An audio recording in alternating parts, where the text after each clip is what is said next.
A couple of days ago, a friend of mine complained about the difficulty of articles in Swedish. And all I had to say was just relax, it's not that important. And then I thought, was I really sounding like I don't give a crap at being really good in languages? Did I actually sound like a person who is not a serious language learner? Hi there, I'm Christina and I'm a dedicated language learner. And today I want to talk to you about unimportance of cramming and the fear of making mistakes. Is it even worth it to care too much about language nuances? To know for sure which articles should be used here and there and which tense is needed? Let's figure it out together.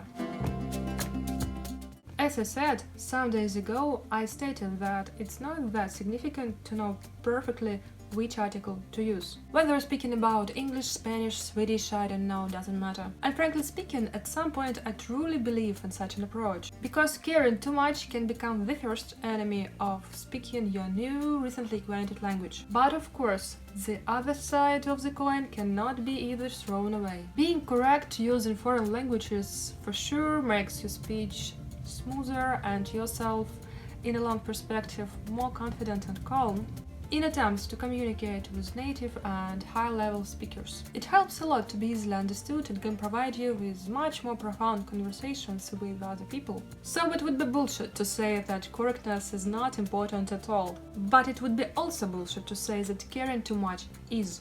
Speaking of Swedish, it must be clarified that I'm learning it now and my impression of it is quite fresh. So, to be honest, I literally relied on Duolingo in the beginning of my journey last year. Relied in the sense of letting it teach me the basics for Swedish and an at, a definite form of subjectives, of course. And then I really just relaxed. Whenever I learn new words, and this is like everyday thing. If I'm not sure, I quickly check the article for it, add it to my vocabulary list, now it's an Anki. And that's all. And the truth is, when I speak, as I noticed a while ago, for lots of months I've started to feel it in my bones in most of cases, which articles I should use. Don't get me wrong, I still make mistakes in it. Sometimes quite a lot, and not only in articles. The road of learning a language is really long. But here's me speaking about the uniqueness of language learning process, where at some point, at some stage, you actually start feeling where should one thing or another, even if you are not, I don't know, upper intermediate fluent. Of course it takes time to get the first dozens of hours of studying, to become quite well read, well listened to, well educated, to obtain this opportunity to tell which thing should be used to where.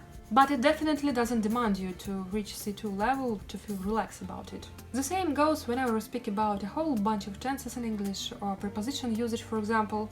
I've studied English for my whole life since I was 5, and I'm quite good at it despite the lack of use of it on an everyday basis. I mean mostly the speaking part. But I'm sure, and actually I'm aware, that I still make mistakes in English too. And that is okay as far as I know, that the further I'm staying with it side by side, the better I'm becoming.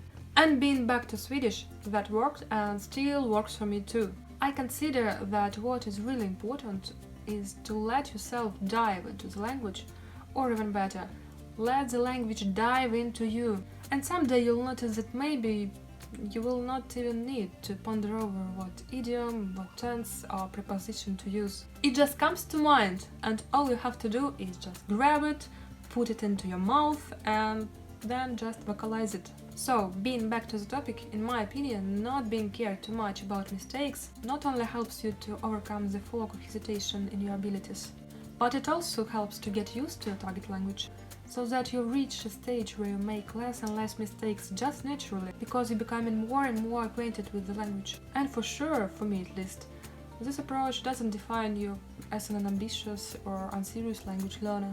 People will understand if you mix up past perfect and past simple. People will also understand if you miss the article or mispronounce some insignificant words. But of course, all of these are just bricks in the wall of language edifice. And that also should not be forgotten and wholly discounted. So the conclusion would be, of course, learn whatever you want and can. Just don't be upset so much if something goes wrong. Accept this fact itself and then move forward.